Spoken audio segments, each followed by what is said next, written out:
அஸ்ஸலாமு அலைக்கும். நான் உங்கள் ஷிஃபா குக்கிங்லேருந்து பேசுகிறேன். இன்றைக்கி நம்ம என்ன ரெசிபி பார்க்க போகிறோன்னா, வாழைப்பழம், பேரிச்சம்பழம், ஜவ்வரிசி இதெல்லாம் வச்சு ஒரு வித்தியாசமான பாயசம் தான். பார்க்குறதுக்கு எப்படி டிஃப்ரெண்ட்டாக இருக்கும், டேஸ்ட் அட்டகாசமாக இருக்கும். வாங்க எப்படி செய்கிறதுன்னு சொல்கிறேன்.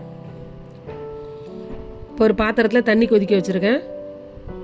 தண்ணி கொதிக்கும் போது நான் வச்சுருக்க ஜவ்வரிசி அதில் சேர்த்துட்றேன். நான் இதுக்கு நைலான் ஜவ்வரிசி தான் எடுத்திருக்கேன். நீங்கள் சாதாரண மாவு ஜவ்வரிசி இருக்கணுன்னா கூட எடுத்துக்கலாம். ரெண்டுமே டேஸ்ட் நல்லாயிருக்கும். இந்த ஜவ்வரிசி நல்லா வெந்து வரட்டும். இன்னொரு பேனில் ஒரு ஸ்பூன் நெய் சேர்த்துக்கிறேன். நெய் நல்லா மெல்ட் ஆன உடனே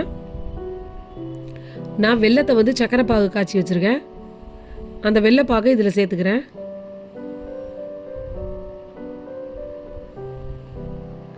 பாகு தண்ணியாக தான் காய்ச்சி வச்சுருக்கேன். இந்த நெய் போட்டிருக்கோம் இல்லையா, நெய்யோட அந்த வெள்ளைப்பாகு சேர்ந்து கொஞ்சம் திக்காகட்டும் கொதிச்சு.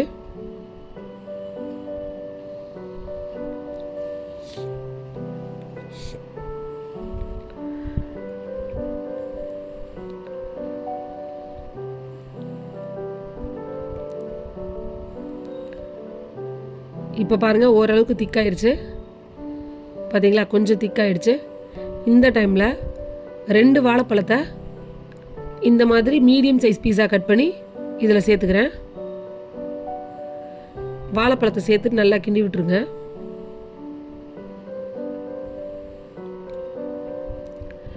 அதுக்கப்புறம் ஒரு 6 பேரிச்சம்பழத்தை குட்டி குட்டியாக இந்த மாதிரி கட் பண்ணி அதையும் இதில் சேர்த்துட்றேன். இந்த வாழைப்பழம், இந்த பேரிச்சம்பழம் இது ரெண்டுமே இந்த வெள்ளைப்பாகில் நல்லா வேகட்டும். பேரிச்சம்பழம் ரொம்ப ஹார்டாக இருக்கும் இல்லையா, அந்த பேரிச்சம்பழம் வேண்டாம். கொஞ்சம் சாஃப்டாக இருக்க மாதிரி பேரிச்சம்பழம் நீங்கள் சேர்த்தாதான் அது வெள்ளைப்பாகில் கொதிக்கும் போது நல்லா வெந்து கரைஞ்சிரும். அது வாழைப்பழத்தையும் கொஞ்சமாக இந்த மாதிரி பெரிய பீஸாக கட் பண்ணி போடுங்க. இல்லைன்னா வெள்ளத்தில் கொதிக்கும் போது அது ரொம்ப கசிஞ்சு பழமே இல்லாத மாதிரி ஆயிரும்.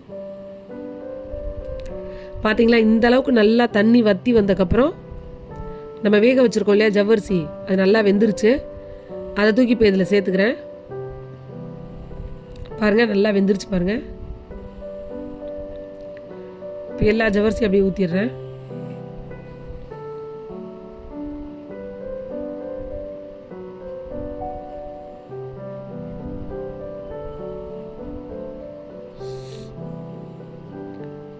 இப்போ இதில் 1 கப் பால், அதாவது நல்லா காய்ச்சி ஆற வச்ச திக்கான பால், அதை 1 கப் பால் இதில் சேர்த்துக்கிறேன். பால் சேர்த்துட்டு நல்லா கலந்து விட்டுருங்க.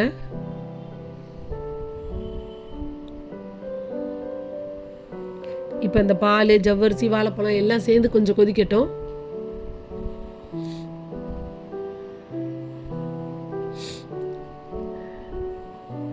நீங்கள் கிண்டும் போது வாழைப்பழம் மட்டும் உடஞ்சிடாமல் கிண்டுங்க. ரொம்ப அதை போட்டு மசிச்சிடாதீங்க வாழைப்பழத்தை. அது தனித்தனி பீஸாக இருந்தால் தான் நம்ம சாப்பிடும் போது டேஸ்ட்டாக இருக்கும். இது கொதிச்சுக்கிட்டு இருக்கணும். அதுக்குள்ளே இதுக்கு நம்ம ஒரு கேரமல் சாஸ் ரெடி பண்ணிடலாம். ஒரு பேனில் 3 ஸ்பூன் சர்க்கரை சேர்த்துக்கிறேன்.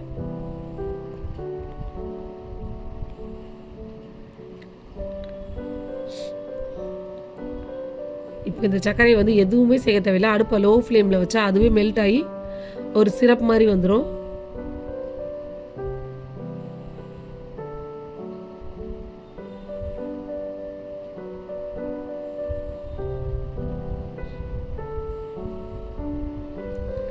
பாருங்கள், நல்லா கலர் மாறி வருது.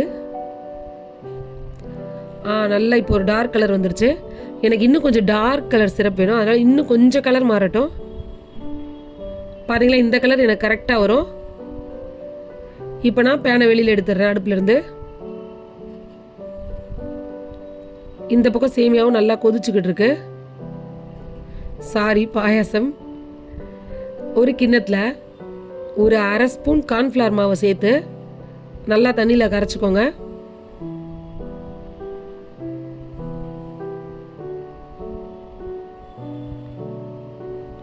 நம்ம கரைச்சி வச்சுருக்க கார்ன்ஃப்ளவர் தண்ணியை இந்த பாயாசத்தில் சேர்த்துக்கோங்க.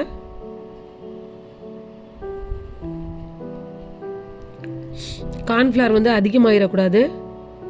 கரெக்டாக அரை ஸ்பூன் தான் நீங்கள் சேர்க்கணும்,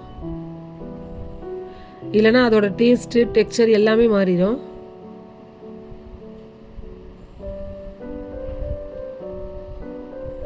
இந்த அரை ஸ்பூன் எதுக்காகனா அந்த பால், ஜவ்வரிசி, அந்த பேரிச்சம்பழம் எல்லாம் போட்டிருக்கிறனால இது எல்லாமே சேர்ந்து ஒரு க்ரீம் மாதிரி நமக்கு வரணும். அதுக்காக தான் ஒரு அரை ஸ்பூன்.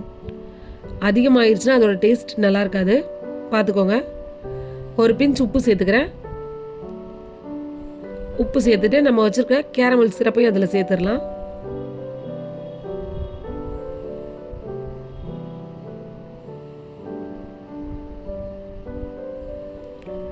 பாருங்கள், நல்லா மிக்ஸ் ஆகிடுச்சு. இப்போ பார்க்கும் போதே உங்களுக்கு தெரியும், நல்ல ஒரு க்ரீமியாக.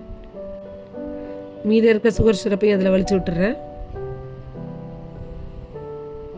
அவ்வளவுதான், ஒரு சூப்பரான பாயசம் ரெடி ஆகிடுச்சு. இந்த மாதிரி வாழைப்பழமும் பேரிச்சம்பழமும் வச்சு நீங்கள் பாயசம் செஞ்சு சாப்பிட்ருக்க மாட்டீங்க. இந்த மாதிரி செஞ்சு சாப்பிட்டு பாருங்கள், கண்டிப்பாக உங்களுக்கு பிடிக்கும். டேஸ்ட்டும் அட்டகாசமாக இருக்கும். நல்ல ஒரு க்ரீமியான, டேஸ்டியான, டிஃப்ரெண்ட்டான பாயசமாக இருக்கும். என்னோட இந்த ரெசிபி உங்களுக்கு பிடிச்சிருந்துச்சுன்னா என்னோட சேனலை லைக் பண்ணுங்கள், ஷேர் பண்ணுங்கள், சப்ஸ்கிரைப் பண்ணுங்கள். மறந்துடாமல் பெல் ஐக்கானை கிளிக் பண்ணுங்கள். அப்போ தான் நான் போடுற புது புது வீடியோஸ்லாம் உங்களுக்கு நோட்டிஃபிகேஷனில் வரும். சூப்பர், சப்ஸ்கிரைப் பண்ணுங்க. தேங்க்யூ.